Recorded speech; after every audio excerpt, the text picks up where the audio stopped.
Shirdon Bharatiya Janata party महिला मोर्चाच्या वतीने आयोजित करण्यात आलेला हळदी कुंकू समारंभ सोमवारी मोठ्या उत्साहपूर्ण वातावरणात रंगला। या कार्यक्रमाला आमदार महेश बालदी यांच्या पत्नी नीता बालदी आणि उरण नगर परिषदेच्या माजी नगराध्यक्षा सायली म्हात्रे यांची प्रमुख उपस्थिती लाभली। या हळदी कुंकू समारंभात महिलांच्या मनोरंजनासाठी होम मिनिस्टर खेळ पैठणीचा आयोजित करण्यात आला होता। यामध्ये भाविका मुकादम यांनी प्रथम, साक्षी कर्णेकर यांनी द्वितीय, तर सुप्रिया भोपी यांनी तृतीय क्रमांक पटकावला। त्यांना उपस्थित मान्यवरांच्या हस्ते बक्षीस देऊन गौरवण्यात आले। या कार्यक्रमावेळी भाजप महिला मोर्चाच्या उरण तालुका अध्यक्षा राणी म्हात्रे, पनवेल महापालिकेच्या माजी नगरसेविका दर्शना भोईर, ॲडव्होकेट वृषाली वाघमारे, महिला मोर्चा तालुका सरचिटणीस निशा म्हात्रे, कामगार आघाडीच्या अध्यक्षा समीरा चव्हाण, महिला मंडळाच्या अध्यक्षा रेश्मा भोपी, उपाध्यक्षा रीना ठोकल, सचिव सपना खरत, रसिका वाकडीकर, प्रणिता मुकादम, मानसी खारके, निमिषा मुकादम, जयश्री कर्णेकर, पूनम मुकादम यांच्यासह महिला पदाधिकारी, कार्यकर्ते आणि महिला मोठ्या संख्येने उपस्थित होत्या। ताई, तुम्ही त्या ग्रॅज्युएशन पण आपल्याला जर उच्च शिक्षण घ्यायचं असेल, त्या मुलींना पाठवायचं असेल बाहेर गावी किंवा इंजिनिअरिंगला वगैरे ॲडमिशन घ्यायचं असेल, तेही आपल्या सरकारने शिक्षणात फ्री शिक्षण दिलेलं आहे।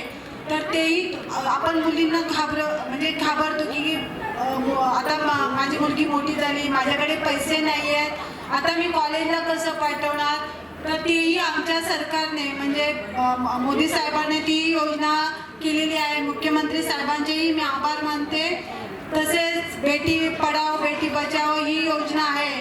10 वर्षाच्या आतील मुलींनी खाता ओपन करा, पोस्टात जाऊन 18 वर्षानंतर तेही तुम्हाला पैसे मिळाले जातील। आपण असे जर साठवले पैसे तर मिळणार नाही। बघा, साठवतो आपण पैसे नाही, आपण साडी खरेदी करतो, एखादी भारी 10,000ची 20,000ची साडी खरेदी करतो, त्यामध्ये तुम्ही महिन्याला जे काय पैसे येतील 400, 500, 1,000, 2,000 त्या मुलीच्या नावाने खात्यात जमा करा। नक्कीच तुम्हाला याचा फायदा 18 वर्षांनी होईल। आपण महिला या हळदी कुंकवाच्या निमित्ताने सगळे एकत्र येतो। तिळगुळ घ्या, गोड गोड बोला, हे एकत्र येण्यासाठी आपला हा हळदी कुंकवाचा कार्यक्रम असतो। आपण सगळी कामं बाजूला ठेवून हळदी कुंकवाच्या कार्यक्रमासाठी येतो। अनेक योजना आता आलेत, लाडकी बहीण असेल, मातृत्व वंदना असेल, संजय गांधी निराधार असेल, श्रावण बाळ योजना असेल, अशा अनेक योजना महिलांसाठी आहेत आणि त्या योजनांचा सगळ्याच महिला लाभ घेत नाहीत, तर सगळ्यांनी घेतलं पाहिजे। आम्ही लाडकी बहीणची योजना आली, आम्ही पनवेल शहरात मी माझ्या प्रभागात स्वतःच्या 1285 महिलांना लाभ दिला। सध्या माझ्या प्रभागातील कोळीवाडा असेल, रोहिदासवाडा असेल, लक्ष्मी वसाहत अशा सगळ्या स्लम एरियात पहिला त्याचा लाभ दिला आणि आज त्यांच्या खात्यात 1500 प्रमाणे 9,500 रुपये जमा झालेत।